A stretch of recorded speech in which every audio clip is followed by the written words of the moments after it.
बिस्मिल्लाहिर्रहमानिर्रहीम। लाखों करोड़ों दुरूदो सलाम मोहम्मद मुस्तफ़ा सल्लल्लाहु अलैहि वसल्लम और आले मोहम्मद पर। मैं हूं उमर दराज गोंदल। पिछले 72 या 96 घंटों के अंदर जो कुछ रशिया ने किया है उसने अब सही दुखती रग के ऊपर हाथ रखा है।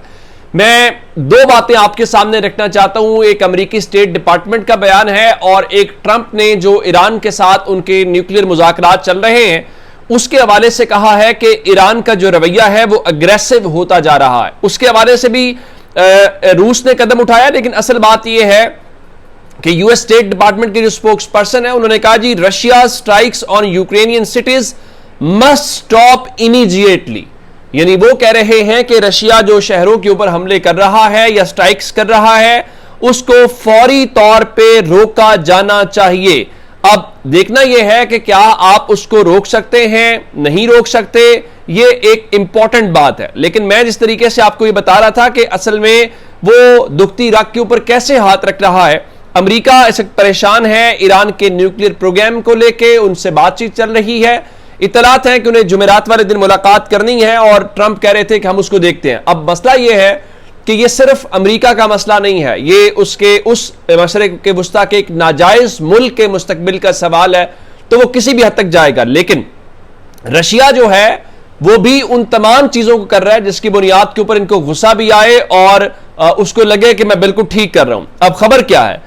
खबर यह है जो ईरान की खासकर न्यूज एजेंसीज हैं वो कह रही है जी Russia is contracted to build 8 nuclear power plants in Iran including 4 in the southern city of Bushehr और इब्राहिम रजाई।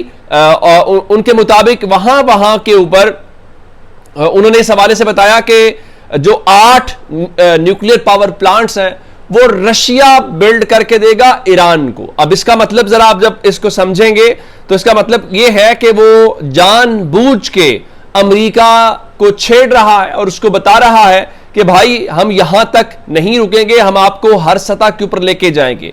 और इसी चीज को लेके आज जो ज़ेलेंस्की है वो चीखें भी मार रहे हैं और अमेरिका की चीखों के अलावा उनका जी we see data on the spread of Russian Iranian drone technologies to North Korea and this is extremely dangerous for Europe and for the region of East and South East Asia. We need to react to this now and not when thousands of advanced Shaheeds and ballistic missiles begin to threaten Seoul and Tokyo। यानी वो Japan और south Korea की बात कर रहे हैं। अब अगर पहली बात जिसमें ट्रंप ने बात की उसके बाद जो रशिया ईरान के हवाले से 8 न्यूक्लियर पावर प्लांट्स हैं और इसके बीच में अगर आप देखें तो यूक्रेन और ज़ेलेंस्की जो है वो इसी चीज से डरा रहे हैं कि देखें जी हम रशिया से ईरान और नॉर्थ कोरिया के दरमियान जो मैंने आपको बताया था कि उनका जो मिसाइल है उस मिसाइल को लेके इनको खदशा है और इसी वजह से तो हमें समझ आती है कि अब जानबूझ के इसको कहा जाए, इसको स्ट्रेटेजिकली कहा जाए, इसको लॉन्ग टर्म प्लान के तौर के ऊपर कहा जाए, जो अमेरिका और उसके इत्तेहादी हैं उनके लिए वो परेशानी का जो सामान है वो होता हुआ दिखाई दे रहा है। अब इसमें एक चीज बड़ी और इंपॉर्टेंट है, इसमें जो इनका इत्तेहादी है यूरोपीय यूनियन, उन्होंने 18 package of sanctions against Russia बताया है कि उसमें एनर्जी सेक्टर को वो टारगेट कर रहे हैं, बैंकिंग को कर रहे हैं और ऑयल को कर रहे हैं। और उसमें जो नॉर्थ स्ट्रीम 1 है और नॉर्थ स्ट्रीम 2 है पाइपलाइंस उसको, और फिर जो ऑयल प्राइसेस हैं उनको $60 फी बैरल से कम करके $50 फी बैरल पर लाने का मकसद ये है कि आप रशिया की जो इकोनॉमी है उसको हिट किया जाए। लेकिन सूरत हाल ये है कि ज़ेलेंस्की और यूक्रेन कहते हैं कि भाई हंगरी हमारी इंटेलिजेंस कर रहा है, हमारे एयर डिफेंस सिस्टम को और हमारे जो मिलिट्री यूनिट्स हैं उनको देखते हुए। तो आज ज़ेलेंस्की ये कहते हुए दिखाई दिए कि allies won't impose new sanctions on Russia because of Ukraine's refusal to mobilize at age 18। यानी खुद यूक्रेन कह रहा है कि उसके जो एलाइज हैं, जाहिर है वो यूरोपीय यूनियन की तरफ इशारा कर रहा है, वो रशिया के ऊपर नई पाबंदियां नहीं लगाएंगे। क्यों नहीं लगाएंगे? उनके मुताबिक वजह यह है कि उन्होंने कहा कि हमें ये हमारे जो लीडर्स हैं बाकी ममालिक के वो ये समझते हैं कि यूक्रेन को 18 साल तक के जो लोग हैं उनको इस जंग में मोबिलाइज करना चाहिए। और उनके मुताबिक चूंकि हम इस चीज से इनकार कर रहे हैं तो हमारे इनकार की वजह से जो दीगर ममालिक हैं वो इस हवाले से नहीं करेंगे। तो कहने का मतलब है कि यूक्रेन खुद अपने इत्तेहादियों के हवाले से न सिर्फ डाउटेड है, वो डाउट क्रिएट कर रहा है और वो क्लियर नहीं है। लेकिन दूसरे एंड पे आप जब रशिया को देखते हैं, ईरान को देखते हैं, चीन को देखते हैं, नॉर्थ कोरिया को देखते हैं, वो पूरे का पूरा जो ब्लॉक है जिसको एंटी यूरोप या एंटी अमेरिकन ब्लॉक कहना चाहिए, वो खुल के एक दूसरे के साथ खड़ा है, वो सपोर्ट भी करता हुआ दिखाई रहा है। इसके बीच में आज एक और खबर जो है वो रशिया और यूक्रेन के दरमियान जो प्रिजनर्स ऑफ वॉर हैं, इस्तांबुल डील या टॉक्स के तहत जो इत्तेफाक हुआ था, उसमें जो सेकंड राउंड है वो आज हुआ है और जो यूक्रेनियन प्रिजनर वॉर्स हैं वो उनके हवाले किए गए हैं और जो रशियंस हैं वो रशिया के हवाले कर दिए गए हैं। और बताया गया है, चूंकि ज़ेलेंस्की ने कहा कि all of them require immediate medical attention.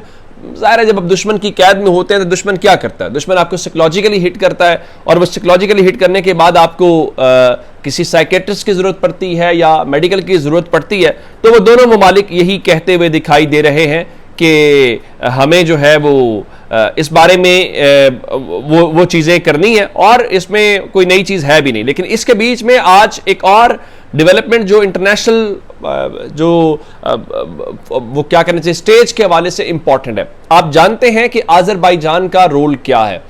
Azerbaijan का एक रीजन जो बड़ा पुराना काराबाख का इलाका जो उनकी दुनिया में एक डिस्प्यूटेड समझा जाता था आर्मीनिया के साथ, लेकिन उन्होंने उसको मुकम्मल तौर पे अपने साथ मिला लिया और उस चीज़ को लेके अब रशिया चूंकि वहाँ पे उस पूरे जो सेंट्रल एशियन स्टेट्स हैं उनमें एक स्टेक होल्डर है, गो कि पाकिस्तान जो है वो तो हमेशा से आज़रबाईजान के साथ खड़ा है, उनको सपोर्ट करता है, खासकर इस कॉज के ऊपर। और इसी वजह से आज़रबाईजान ने पाकिस्तान और इंडिया का जो हालिया स्टैंड ऑफ था उसके अंदर बड़ा खुल के पाकिस्तान की सपोर्ट की और पाकिस्तान की इवन विक्ट्री को सेलिब्रेट किया और पाकिस्तान का डेलीगेशन फिर स्पेशल वहां पे गया। अब इस हवाले से जो रशिया की फॉरेन मिनिस्ट्री है उन्होंने बताया है कि जी Russia officially recognizes Karabakh as the territory of Azerbaijan. तो इस हवाले से देखना यह है कि ये एक इंपॉर्टेंट चीज है, इसको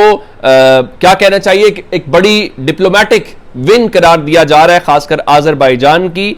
और इस हवाले से खासकर जब आप एक दुनिया के अंदर एक नई अलाइनमेंट देख रहे हैं, नए ब्लॉक्स बनते हुए दिखाई दे रहे हैं, दुनिया में जो वर्ल्ड ऑर्डर है उसमें थोड़ी हमें बल्कि बड़े पैमाने के ऊपर तब्दीली नजर आ रही है।